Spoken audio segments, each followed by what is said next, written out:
जय रामचंद्र भगवाननी जय। ब्रह्मानंदं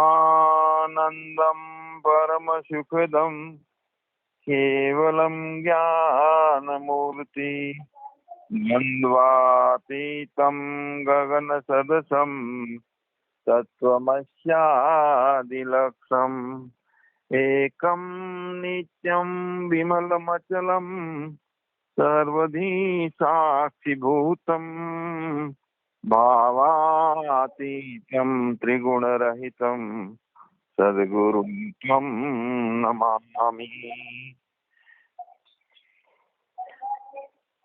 કોનો અવાજ આવે છે?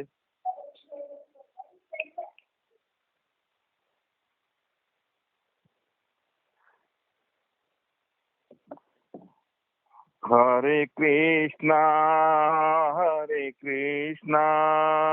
कृष्ण कृष्णा हरे हरे हरे रामा राम रामा हरे हरे हरे कृष्णा कृष्ण कृष्णा हरे हरे हरे रामा राम रामा हरे हरे। सदगुरु देवनी जय। दक्षा बेटू भजन लो। बोलो। आज मारे सेवा रे करवी छे सद्गुरुदेवनी रे। हे सेवा मारा हैया केरी होय रे। आज मारी सेवा रे करवी छे सद्गुरुदेवनी रे। आज हूँ तो यासन डाळावो सद्गुरुदेवना रे। हे आसन मारा पालव केरा होय, आसन मारा पालव केरा होय रे। आज मारे सेवा रे करवी छे सद्गुरु देवनी रे। आज मने जळ रे चढ़ावो सद्गुरु देवनी रे। हे जळ मारा आंसू केरा होय रे। आज मारे सेवा रे करवी छे सद्गुरुदेवनी रे। आज हूँ तो चंदन चढ़ावो सद्गुरुदेवनी रे। हे चंदन मारा वाणी केरा होय रे। आज मारे सेवा रे करवी छे सद्गुरुदेवनी रे। आज हूँ तो सजान धरावो सद्गुरुदेवनी रे। हे भोजन मारा भाव केरा होय रे। आज मारी सेवा रे करवी छे सद्गुरुदेवनी रे। हो आज मारी सेवा रे करवी छे सद्गुरुदेवनी रे। सद्गुरु देव। આજે દક્ષાબેન નો પ્રશ્ન છે કે ગુરુદેવ હું પ્રવચન સાંભળતા સાંભળતા ઊંઘી જાઉં છું. પ્રવચન સાંભળતા ઊંઘ આવે છે. તો પ્રવચન સાંભળતા ઊંઘ આવે છે એ પ્રશ્ન નથી, પણ એની અંદર એક સૂક્ષ્મ ભાવ પડ્યો છે કે હું ઊંઘી જઉં છું એટલે હું અજ્ઞાની છું. હું જાગતી રહું અને જે જ્ઞાન કરું તેને હું જ્ઞાન માનું છું, અને હું ઊંઘું છું જ્ઞાન નથી થતું એટલે અંદર એવો ભાવ છે કે હું અજ્ઞાનમાં છું. તો અહીંયા આપણે સમજીએ કે સ્વપ્નમાં આપણે જઈએ છીએ કોઈ વખતે, ત્યારે આપણે આપણને અજ્ઞાની નથી માનતા, કારણ કે બધું જ્ઞાન થાય છે સપનામાં. સપનાનું જ્ઞાન થાય છે બધું, પણ સપનાથી જાગીને પણ આપણને એ ખ્યાલ છે કે સપનામાંથી જાગીએ છીએ અને બુદ્ધિ સતત જાગ્રતમાં કામ કરે છે, તો પણ આપણે અજ્ઞાની છીએ એ જાણીએ છીએ આપણને. વાસ્તવમાં જાગીને પણ જે તમને આપણને જ્ઞાન લાગે છે કે હું જ્ઞાની છું, જાગ્યા પછી જે કઈ ઇન્દ્રિયો દ્વારા થાય છે, તો અસલમાં જાગીને પણ તમને જો એવું લાગે કે જ્ઞાન થાય છે, કે જ્ઞાન થઈ ગયું, થાય આ જ્ઞાન થઈ રહ્યું છે અત્યારે જે ઇન્દ્રિયોથી થાય છે, તો પણ તે જ્ઞાન નથી થયું. સ્વપ્નમાં પણ દેહને હું માનીએ છીએ એટલે અજ્ઞાની છીએ, અને જાગીને પણ દેહને હું માનીએ છીએ. ભલે બુદ્ધિ ચાલુ હોય, જાગ્રત હોય, પણ તો પણ અજ્ઞાની છીએ, દેહને હું માનીએ છીએ. તો શું આપણે જાગીને દેહને હું માની અને દેહને જોવા વાળા સાક્ષી બન્યા? આપણે બીજા દેહમાં બીજા બધા દેહોને મેં માની લીધા, હું માની લીધો. જાગ્રતના દેહને પણ મેં માન્યો, અને સ્વપ્નના અંદર જે દેહ જોયો એને હું માની લીધો. એટલે બંને અવસ્થાઓમાં આપણે અજ્ઞાની તો છીએ જ. હવે ત્રીજી અવસ્થા ઊંઘની, દક્ષાબેનને ઊંઘ આવે છે, તો દક્ષાબેન માની લે છે કે હું અજ્ઞાની છું. કેમ કે ત્યાં મને જ્ઞાન ના થયું, પ્રવચન સાંભળવા ના મળ્યું. પણ અમે કહીએ છીએ, ઉપનિષદો કે છે, અથવા બધા જગતમાં જે ગુરુ સત્તા કે છે કે તમે અજ્ઞાની તો છો જ નહીં. કેમ કે જાગ્રતમાં પણ સાક્ષી તમે છો, સ્વપ્નના પણ સાક્ષી તમે જ છો.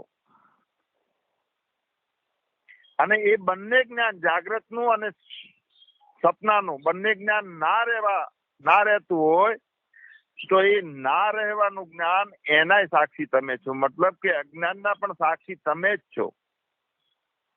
બુદ્ધિને સંતોષ થાય કે હું જાગું છું, સાંભળું છું એટલે જ્ઞાન થાય છે, એટલે મને આનંદ આવે છે, પણ વાસ્તવમાં એ પણ જ્ઞાન છે. સાક્ષી બનવાની વાત છે. સ્વપ્નમાં પણ સાક્ષી, જાગ્રતના પણ સાક્ષી, અને બંને ના હોય તો એ વખતે એ અજ્ઞાન ઊભું થાય છે એના પણ સાક્ષી. જે જ્ઞાન પેદા થાય છે તે જ્ઞાન નથી.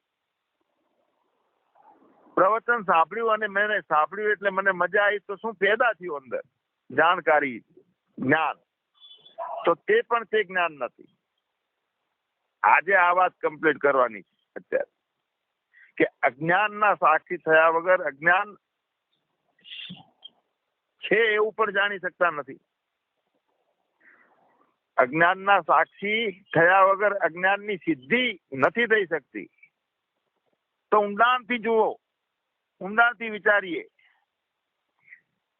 અંધારું કોણે જોયું? આંધળાએ અંધારું જોયું કોઈ દિવસ? આંધળાઓ નામ રૂપાત્મક સૃષ્ટિ એટલે કે રૂપો પણ નથી જોતો, તો અંધારા કેવી રીતે જોવે? આંધળાને અંધારું ના દેખાય. અને આંખો છે તે જયારે પ્રકાશ નથી હોતો અને પ્રકાશનો અભાવ હોય છે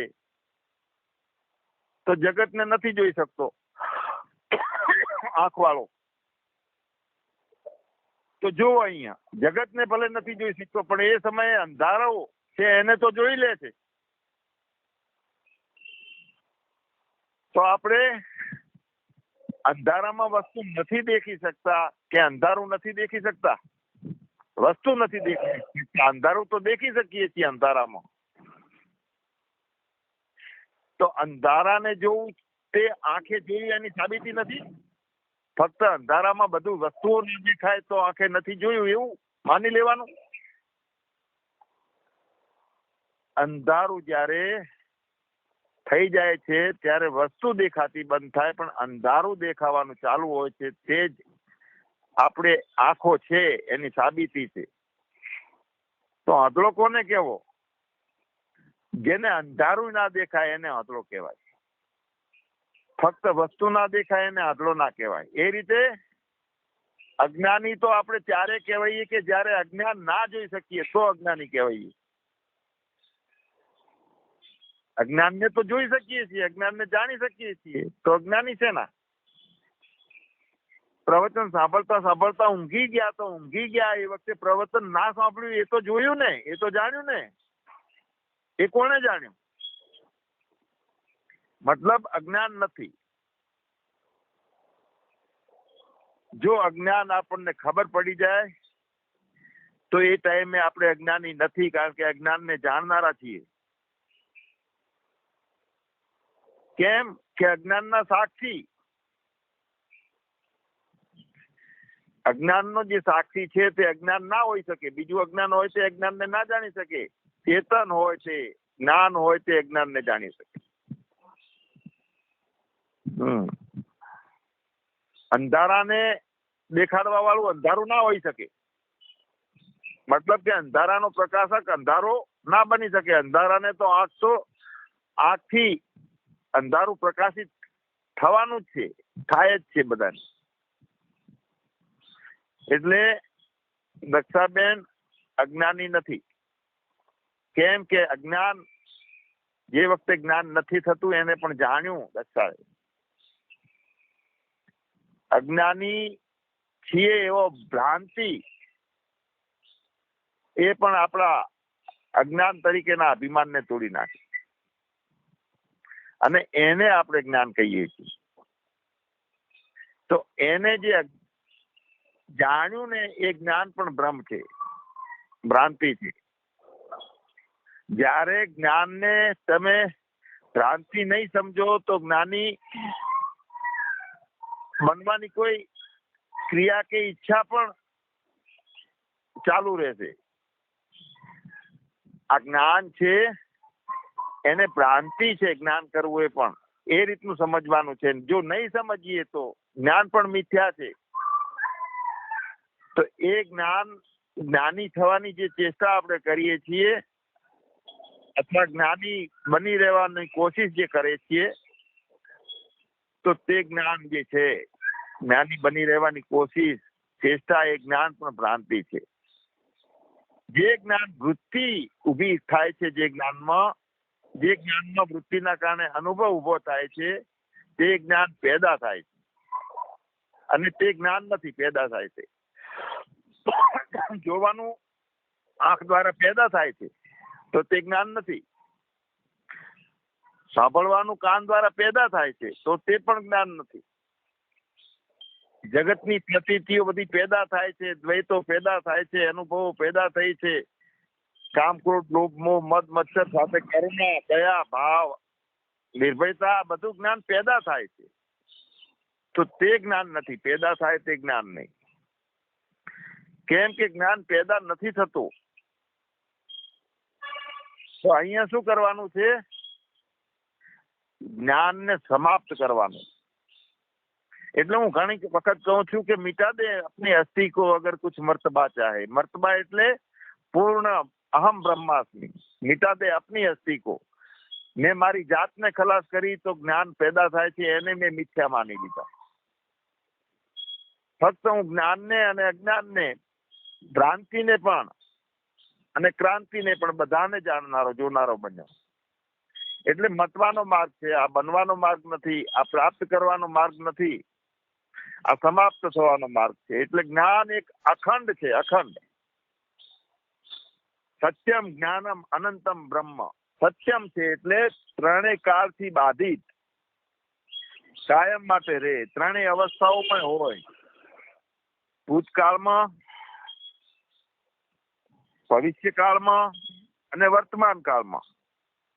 તો ત્રણેય કાળ બાધિત થઈ જાય છે. બાધિત થાય ત્રણેય કાળ તો શું થાય છે?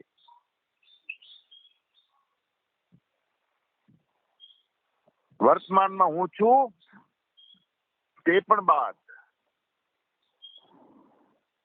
ભૂતકાળની સ્મૃતિઓને યાદ કરી અને ભ્રાંતિઓ રહી ગઈ, સ્મૃતિઓ રહી ગઈ તે પણ બાદ, ભવિષ્યકાળની કલ્પનાઓ ઘોડાઓ દોડે છે તે પણ બાદ. મતલબ શું રહ્યું? સત્યમ. સત્યમ જે જ્ઞાન છે તે જ સત્ય છે, તે જ અનંત છે.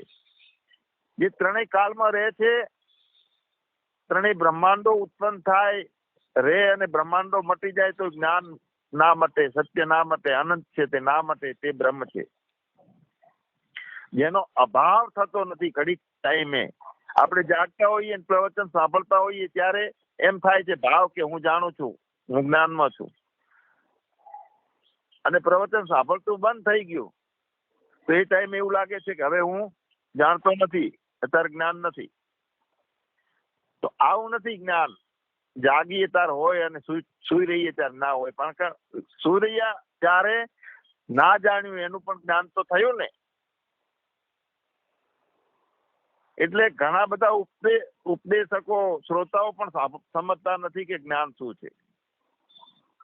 આપણે જગત જણાય છે એને જ્ઞાન સમજીએ છીએ, જગતની પ્રતીતિ થાય છે એને જ્ઞાન સમજીએ છીએ, રૂપની પ્રતીતિ થાય છે એને જ્ઞાન સમજીએ છીએ, શબ્દની અનુભૂતિ થાય છે, કાન ઉપર અથડાય છે શબ્દો, એને જ્ઞાન કહીએ છીએ. અને જ્યારે દુનિયાની પ્રતીતિ હોતી નથી, જ્યારે કોઈ ઇન્દ્રિયોની પણ આભાસ હોતો નથી એની અંદર, ત્યારે આપણને ઇન્દ્રિયોની પ્રતીતિ, ઇન્દ્રિયો દ્વારા કોઈ વિષયોની પ્રતીતિ નથી થતી, તે વખતે આપણને અજ્ઞાની માની લઈએ છીએ. પણ જ્યારે પ્રતીતિ, જે વસ્તુથી પ્રતીત, જે માધ્યમથી પ્રતીત થાય છે એ બધો માયાનો ખેલ છે. માયા ટોટલી માયાની રમત છે. આ જાદુગરનો જાદુ છે. પ્રતીતિ થાય છે ઈ, અને જે વસ્તુ જણાય છે અને જોનારો, આ બધો માયાનો ખેલ છે. માયા મિત્ર, માયા માત્ર ઇદમ સર્વમ. તો અહીંયા શું થયું છે? આપણે માની લીધું છે કે માયા જ જ્ઞાન બની જાય છે. જે જ્ઞાન બને છે તે માયા જ બને છે. માયા જ જોવાનું બની જાય છે, માયા જ જાણવાનું બની જાય છે, માયા જ દ્રષ્ટા બની જાય છે, માયા દર્શન બને, માયા દ્રશ્ય બને, માયા જ્ઞાતા બને, માયા જ્ઞાન બને, માયા જ્ઞેય બને. પણ કાંઈ ના બને અને રે એ હું છું, એ બ્રહ્મ છું. એટલે ઘણી વખત હું કહું કે જે બન્યા તે બગડ્યું. એટલે આ જે કઈ જ્ઞાન છે બધું આપણા અનુભવમાં આવે છે, એ માયા માત્ર છે, વાસ્તવિક જ્ઞાન નથી. પણ વાસ્તવિક જ્ઞાન જે છે તે માયાજન્ય નથી, માયાથી ઉત્પન્ન થયેલું નથી. એમાં દ્રષ્ટા, દ્રશ્ય, દર્શનની ત્રિપુટી નથી. ફક્ત કેવળ જ્ઞાન, માત્ર જ્ઞાન, માત્ર જ્ઞાન. માત્ર જ્ઞાન એટલે જ્ઞાન સિવાય બીજું કાંઈ નહીં. એમાં જાણવા પણ, અનુભવ પણ, ઇન્દ્રિયો ને ઇન્દ્રિયોના વિષયો કાંઈ નહીં. ફક્ત હોવું, માત્ર જ્ઞાન. આપણે માત્ર જ્ઞાન છીએ એવી રીતનો અનુભવ કર્યો, જોયું, જાણ્યું? ફક્ત માત્ર જ્ઞાન જ છીએ, કેવળ જ્ઞાન જ છીએ. મતલબ સામે વસ્તુ જણાય છે એ નહીં, જાણવા વાળો નહીં. જાણવા વાળું ખલાસ થઈ જાય. માત્ર જ્ઞાન, જ્ઞાન માત્ર થાય. જ્ઞાન ના હોય અને જ્ઞાન માત્ર. એક પલક જેટલો જો અનુભવ આપણે કર્યો કે આપણે જ્ઞાતા જાણનારા નથી, ત્યારે આપણે ખરેખર જ્ઞાતા હોઈએ છીએ. અનુભવ કરવાનો એનો કે આપણે જ્ઞાતા નથી, આપણે દ્રષ્ટા નથી, આપણે જાણતા નથી.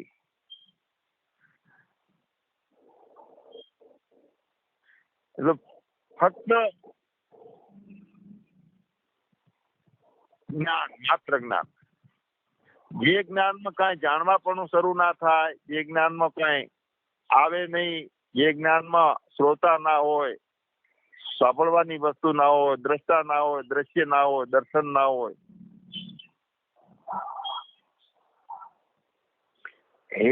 જે જ્ઞાનમાં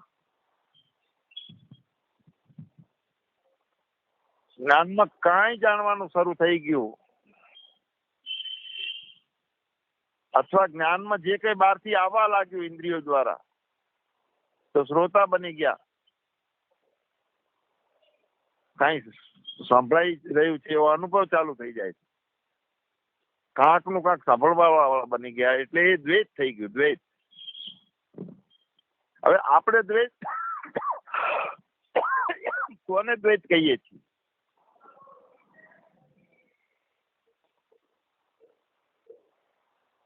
આપણે દ્વૈત જે સમજીએ છીએ એને ડિફરન્સ ને દ્વૈત નથી કહેવાનું, તફાવત ને દ્વૈત નથી કહેવાનું. જેમ આપણે આપણા બાળકને એક જણને પૂરો ગ્લાસ ભરીને દૂધ આલ્યું, બીજાને ઓછું આલ્યું, તો આ તો ફર્ક થયો. ફર્ક તે દ્વૈત નથી. પણ જ્યાં બે નથી, બે પણું નથી, બે ની પ્રતીતિ થાય છે તે દ્વૈત નથી.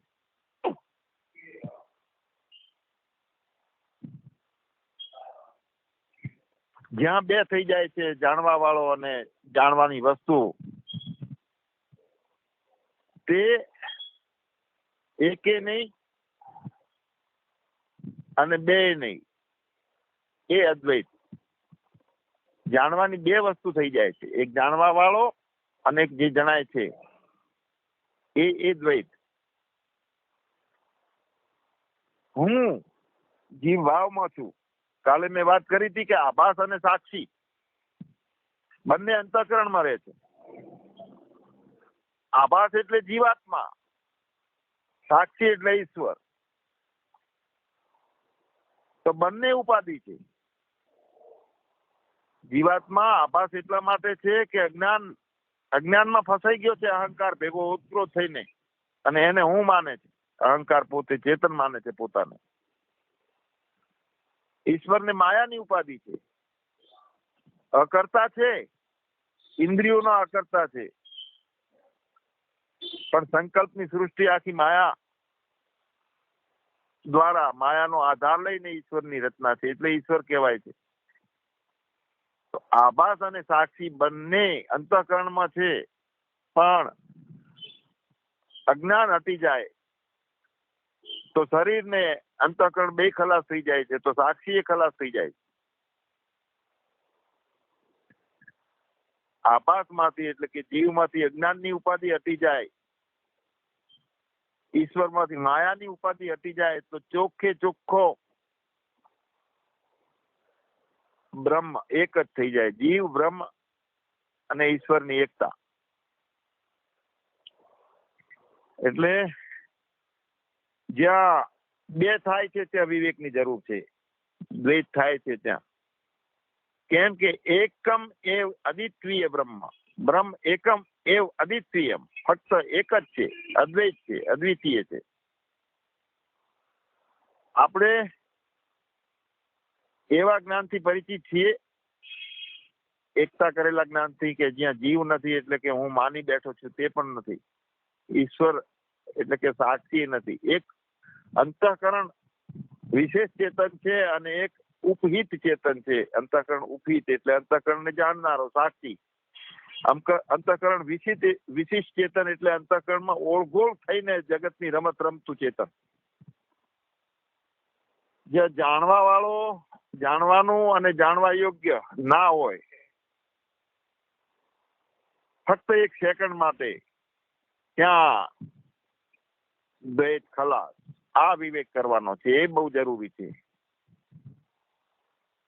જ્યાં આપણે છીએ તો દેહ છે, દ્રષ્ટા છે, શબ્દો છે, સાંભળવાનું છે, દ્રષ્ટિ છે, રૂપ છે, નેત્ર છે, આંખો છે, મન છે, જગત છે, બધું દ્વૈતે દ્વૈત છે. જ્યાં દ્વૈત છે ત્યાં વિવેક થવો જોઈએ કે નોખું પાડવાનું. એનો મતલબ શું થયો? આપણે એક ગ્રંથનું નામ છે વિવેક ચૂડામણી. તો એને વિવેક ચૂડામણી શા માટે કહીએ છીએ? એનો મતલબ શું છે? જેમ આ મનુષ્યોમાં કોઈ વ્યક્તિ ઈશ્વર તુલ્ય હોય, સિરમોલ હોય, એનો મતલબ એ થયો કે કોઈ આદમી નીચા લેવલનો હોય, હા, અને કોઈ જ્ઞાનમાં ચોટીનો મોટો વિદ્વાન હોય, કોઈ મોટો વક્તા હોય, તો તે સૌથી ઊંચો. તો તે વિવેક એ પણ ઊંચો વિવેક, નીચો વિવેક, આવા વિભાગ પડ્યા વિવેકમાં. શું ખાવું શું ના ખાવું એને આપણે વિવેક કહીએ. હા, એ પણ વિવેક છે. કયું પાપ ને કયું પુણ્ય નોખું પાડવું એને આપણે વિવેક કહીએ છીએ. હું કોણ છું, જગત શું છે, આ દ્રશ્યો શું છે, દ્રષ્ટા શું છે, આ એ પણ એક વિવેક છે. જડ, ચેતન, આત્મા, અનાત્મા, આ પણ એક વિવેક છે, પણ વિવેક ચૂડામણી નહીં. તો વાસ્તવિક હકીકતમાં મુખ્ય વિવેક કયો? તો મુખ્ય વિવેક એ છે કે બધું કલ્પિત છે, દ્વૈત વાસ્તવિક છે જ નહીં, અજાતવાદ તે મુખ્ય વિવેક. વાસ્તવિક વિવેક કયો?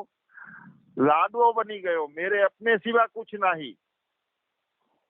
કઈ ઉત્પન્ન થયું જ નથી, બધું ભ્રાંતિ છે, બધું આભાસ અરીસાના પ્રતિબિંબો છે. આ વાસ્તવિક વિવેક છે. વેદાંતનો અજાતવાદનો સિદ્ધાંત છે, સાચો વિવેક એ છે. બાકી બધા વિવેકો છે. અંતઃકરણનો ઉપહિત ચેતનનો વિવેક છે, અંતઃકરણ વશિષ્ઠ ચેતનનો એટલે કે હું જીવ છું એ પણ વિવેક છે. વાસ્તવિકમાં ભેદ છે જ નહીં. બનાવી નહીં તો ક્યાં બીગડેગા. અજ્ઞાન નામની કોઈ વસ્તુ જ નથી તો જ્ઞાન શું કરવાનું? આ સાચો વિવેક છે. અને જ્યાં આપણે જ છીએ, બીજું કોઈ નથી. એટલે જ્યાં આપણે છીએ ત્યાં વિવેક હોવો જોઈએ. એકમ એવ અદ્વિતીયમ બ્રહ્મ. બ્રહ્મ જ્ઞાન કોને કહેવાય? શું હોય છે? બ્રહ્મનું જ્ઞાન કોણ કરે છે? બ્રહ્મ છે એને એવું લાગે છે કે મારી આને પડદો આવી ગયો છે એટલે હું દેખાતો નથી અને જગત દેખાય છે, એવું બ્રહ્મને જણાય છે ખરી? જે એને પોતાને એવું જણાતું હોય તો પોતે પોતાનું પડદો જે છે ને હાથે આગો કરી નાખે, આવરણ. પણ બ્રહ્મ પોતાનો પડદો, પોતાની રીતે, પોતાનું આવરણ પોતે હટાવી શકતો નથી. કેમ કે માયાથી ઢંકાયેલો છે. સમષ્ટિ રૂપે એ પણ ઉપાધિથી ઢંકાઈ ગયો છે. જીવ વ્યષ્ટિની ઉપાધિથી, અજ્ઞાનની ઉપાધિથી ઢંકાયેલો છે. તો હું સાક્ષી છું તો એ જીવત્વથી ઢંકાયેલો છે, અને બ્રહ્મ છે ઈશ્વરત્વથી ઢંકાયેલો છે. પણ ઈશ્વર પોતાના ઈશ્વરત્વને ત્યાગી અને જીવ પોતાના જીવત્વને ત્યાગી અને જે ખુલ્લો નગ્ન થઈ જાય, પણ ઈશ્વર પોતાના ઈશ્વરત્વને ત્યાગે કેવી રીતે? એ ત્યાગી ના શકે અને આપણાથી એકતા કરી ના શકે. કારણ કે ઈશ્વરની સૃષ્ટિની રચના છે એ જેની ઉપાધિ છે. સૃષ્ટિ રચવાનું સામર્થ, ઉપાધિ એ જે છે એનો સ્વભાવ છે. પણ એ સૃષ્ટિની ઉપાધિ રચવાનું સામર્થ્ય ક્યાંથી પ્રાપ્ત કર્યું ઈશ્વરે? એ જ બ્રહ્માંડ બ્રહ્મ છે પોતે, ઉપાધિ રહિત. ઉપાધિ છે એનો સ્વભાવ છે, પણ સ્વભાવ એનામાંથી નીકળી જાય. ભગવાનનો સ્વભાવ છે એનો બોધ કરીને, ભગવાનનો સચ્ચિદાનંદનો બોધ કરીને, અને આપણામાં આપણે દેહ, ઇન્દ્રિય અને બુદ્ધિની જેટલી સીમાઓ, જેટલે 5 ફૂટના પિંજરામાં પુરાયેલા માનીએ છીએ કે હું આવડો જ નાનો, એટલે સીમિતતાનો ત્યાગ કરી, સીમાઓનો ત્યાગ કરી અને સાક્ષી અને બ્રહ્મને એક અનુભવ કરવાનો આ અધિકાર આપણને છે.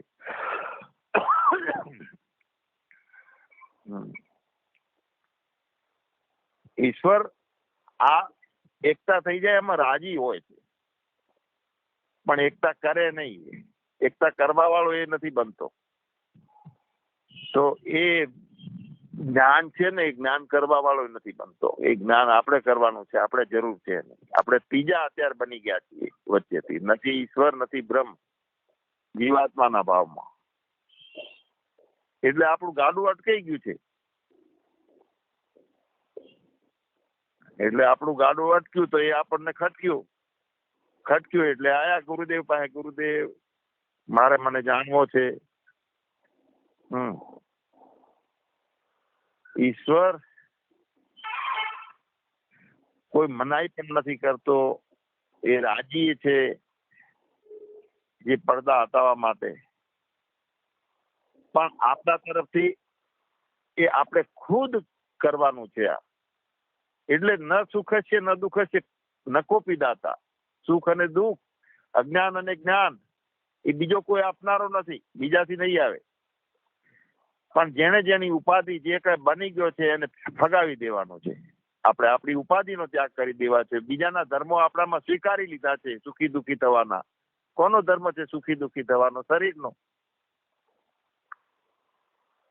ઈશ્વરનો ધર્મ છે સૃષ્ટિની રચનાનો. આપણો સુખી દુઃખી થવાનો ધર્મ. બધા ધર્મો સર્વ ધર્માન પરિત્યજ્ય મામેકમ શરણમ વ્રજ. શું થાય છે આપણને? આપણે મન છીએ, બુદ્ધિ છીએ, ચિત્ત છીએ, અહંકાર છીએ, એવું માની અને ભાવમાં રહીને જ્ઞાન કરવા જઈએ છીએ.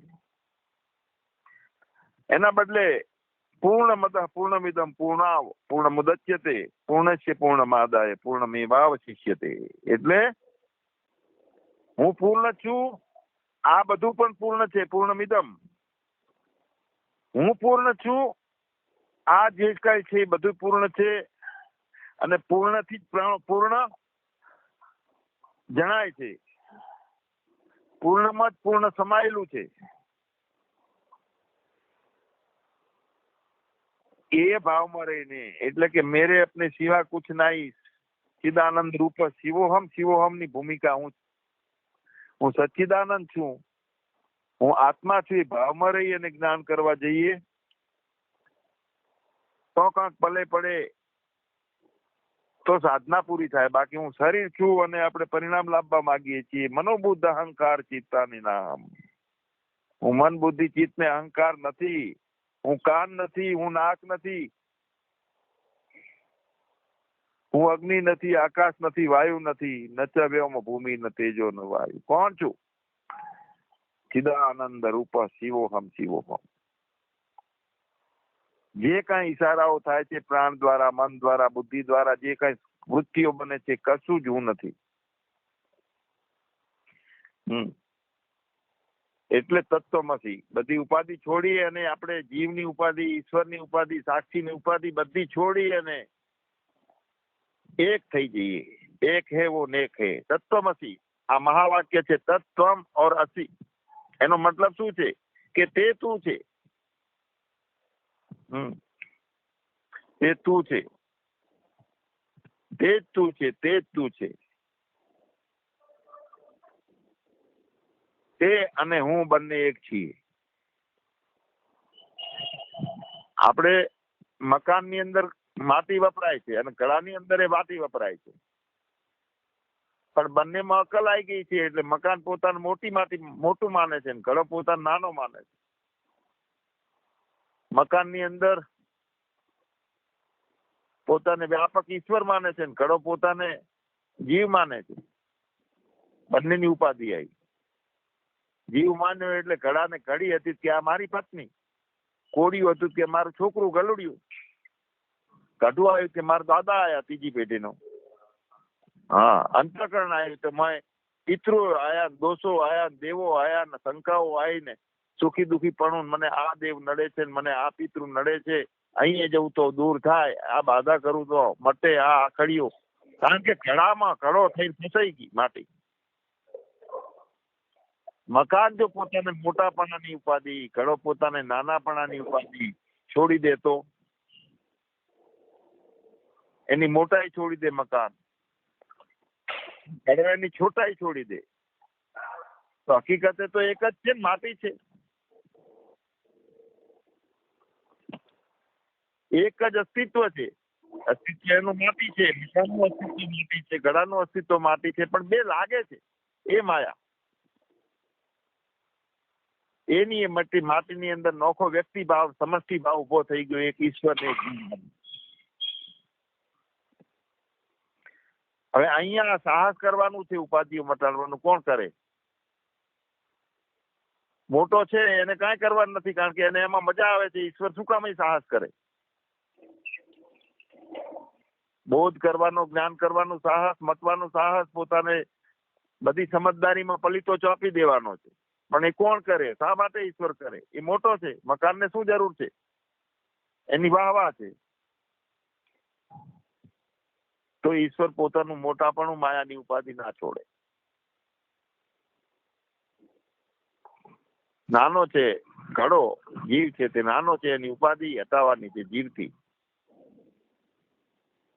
તો આપણી પોતાની ઉપાધિ, મેં કોણ હું, એ ખ્યાલ, હું શરીર છું એનો ખ્યાલ છોડી દેવાનો અને જ્ઞાન કરી લેવાનું, એકતા કરી લેવાની. બોલે બીજો નથી, પરમેશ્વર પોતે. આંધળો થઈ છે, હળવો થઈને ગોતે. અહીંયા એ દ્રષ્ટિ આવે કે મારામાં અને તમારામાં, બીજામાં કોઈ ફરક નથી. પશુ પ્રાણીમાં અને મારામાં બીજો કોઈ ફરક નથી. ક્રિયાઓ છે બધી પ્રતીતિ માત્ર જીવાત્માની છે, ઉપાધિના કારણે. પક્ષપાત કરવો એને જ્ઞાન નહીં સમજવાનું, દ્વૈત નહીં સમજવાનું. ઓછા વધતાને દ્વૈત નહીં સમજવાનું. જ્યાં અદ્વૈતતા છે અને બીજું ઊભું જ નથી થતું, આ ભૂમિકા ઉપર લાવવાનું છે.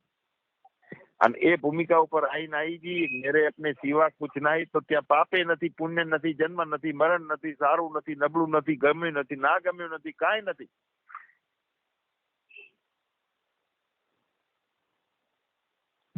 ત્યાં પોતે છે તે જ ગુરુ છે, પોતે છે તે જ આત્મા છે, તે જ બ્રહ્મા છે, તે જ વિષ્ણુ છે, તે જ મહેશ્વર છે.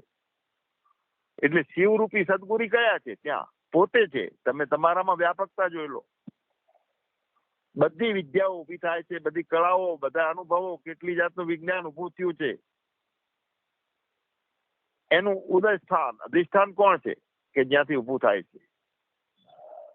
સંસાર બની ગયો છે, એનું કારણ કયું છે? પરમ કારણ, આદિ કારણ કયું છે? અને આ સંસાર સાગર થી પાર જવા માટે કોણ વચ્ચે રોડ કોણ છે? સેતુ કોણ છે? એ સદગુરુ. બધાય મહિમાઓથી સાક્ષાત્કાર કરાઈ અને શિષ્યને એવી ભૂમિકા ઉપર આવી જાય કે કઈ પ્રાપ્ત કરવાનું બાકી જ ના રહે. અને એ જીવન બની જાય. અસંગોહમ અસંગોહમ અસંગોહમ પુનઃ પુનઃ. સતત પોતાનું મસ્તી, જેટલું જેટલું અંદર દ્વૈત પહે, જીવાત્માનો આભાસ પહે, પ્રતિબિંબ પહે, તો તરત ખ્યાલ આવે કે આ પેઠું છે, એટલો આપણો વિકાસ છે.